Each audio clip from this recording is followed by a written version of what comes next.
don't know why I did that. Hey everyone, I'm Caleb and I'm so glad that I get to hang out with you. But I want to ask you a question. Can't get over why it sounded like a grandma. Question, do you think most things in life are better with friends? Well, I think there are some things in life that just aren't the same when you experience them by yourself. Kind of like me trying to play more than one instrument at a time.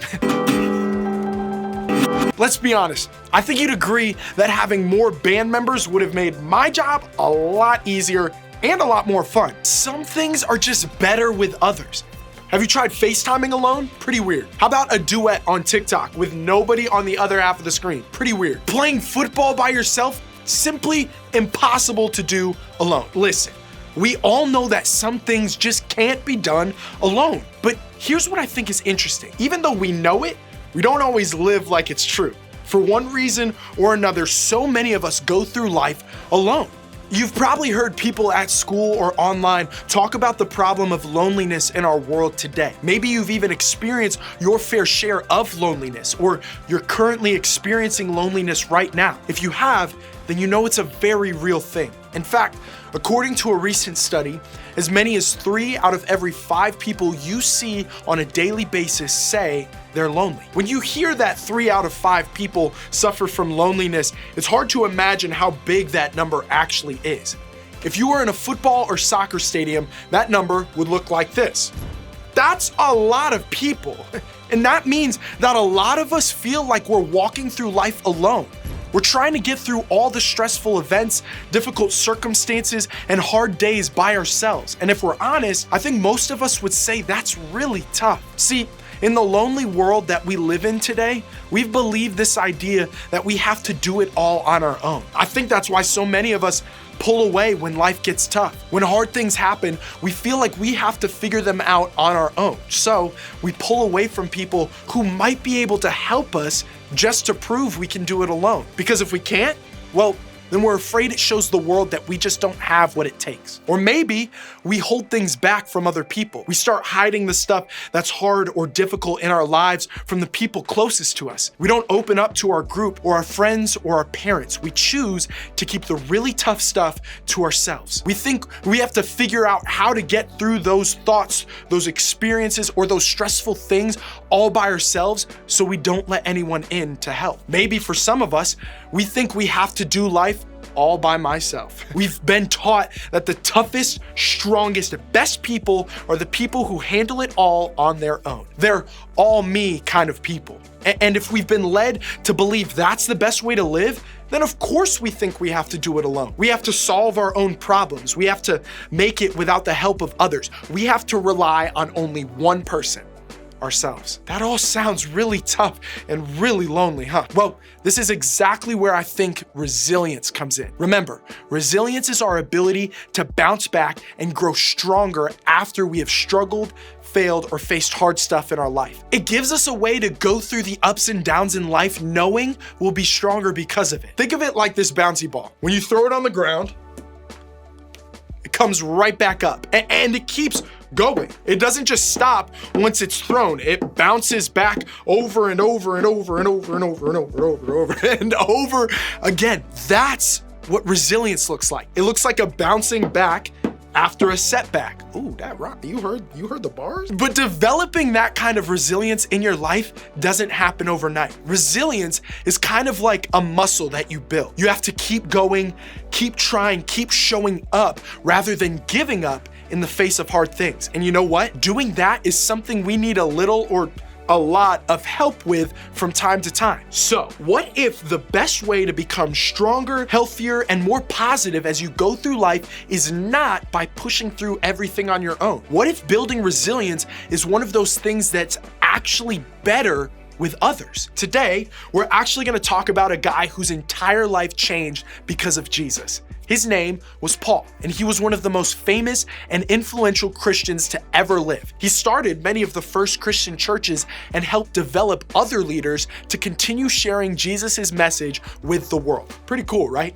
Early on in his days of starting churches, Paul worked alongside some of his buddies, guys like Barnabas, Silas, and Mark. These were early Christians who helped spread the good news about Jesus. It was a pretty big mission, and one I think they all knew was better accomplished together. But at one point, Paul and his friend Barnabas got into a little bit of an argument. Not so great, right? Paul was frustrated with their other friend Mark, who bailed on them during one of their trips. And when Paul told Barnabas about his frustrations, Barnabas wasn't as understanding. See, Mark was actually Barnabas's cousin. So when Paul wanted to tell Mark he couldn't keep traveling with them after he bailed, Barnabas didn't agree. He didn't just want to leave his cousin behind, so instead, Paul and Barnabas actually ended up going their separate ways. Well, as time passed, Paul found himself in a pretty difficult spot. He was actually in jail and imprisoned for sharing Jesus with others. Paul could have given in right then and there. He could have said,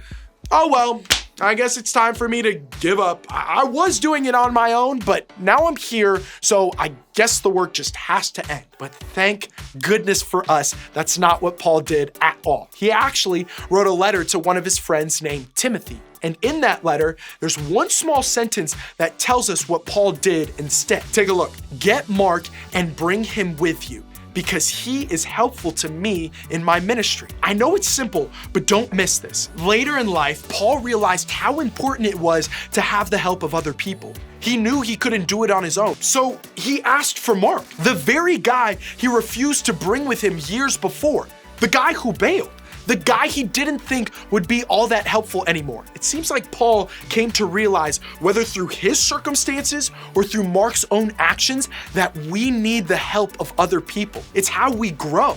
In Paul's case, he knew that Mark would help him spread the good news of Jesus while he was imprisoned in Rome. And maybe in your case, you know it could help you pass that test, or deal with your anxiety, or navigate the loss of someone you love, or even grow in your faith. In other words, letting other people in to help us is actually one of the ways we can build resilience.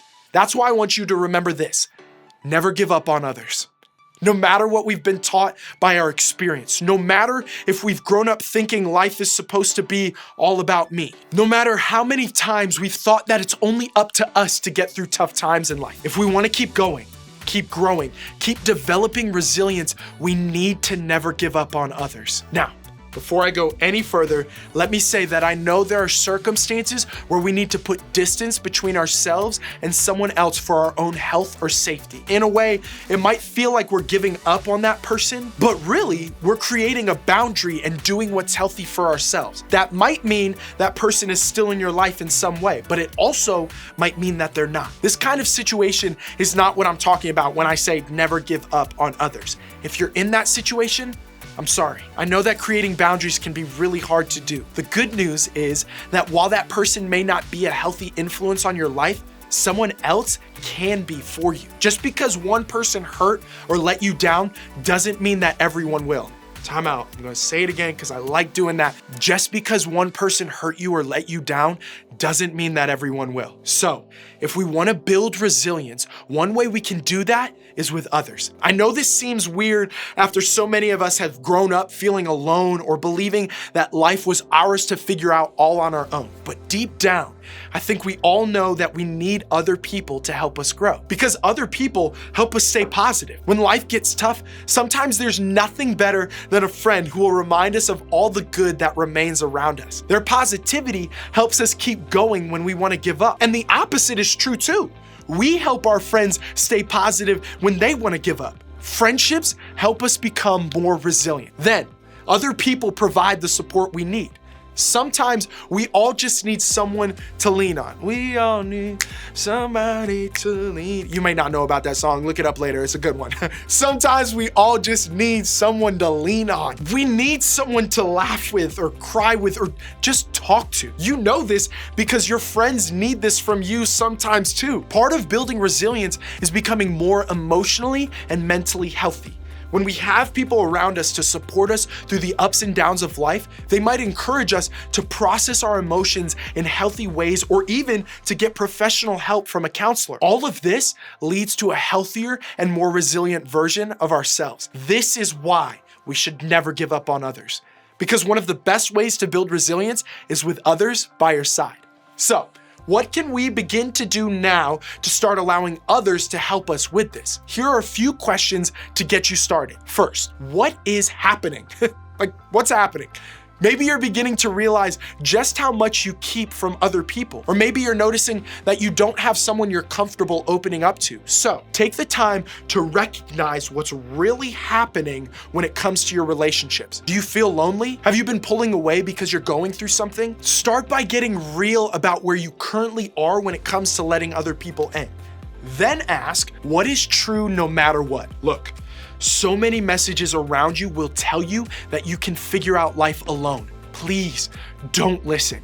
Because the truth is, we need other people. If someone as influential as Paul needed the help of someone else, then I think it's safe to say that we all do too. So remind yourself of that truth. It's okay to need other people. It's okay to ask for help. It's okay to lean on the ones who love and care about you in life. Their help might be the very thing that pushes you forward towards resilience. And finally, ask, what can you do? Now it's time to get to work. It might be awkward or uncomfortable, but we have to reach out to other people.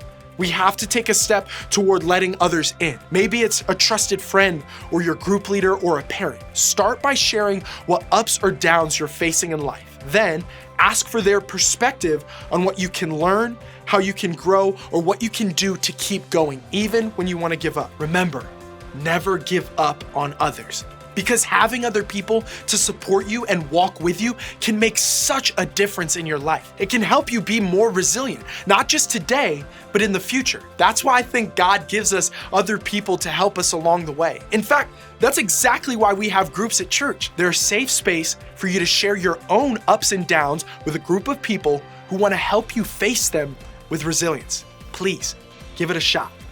You've got this.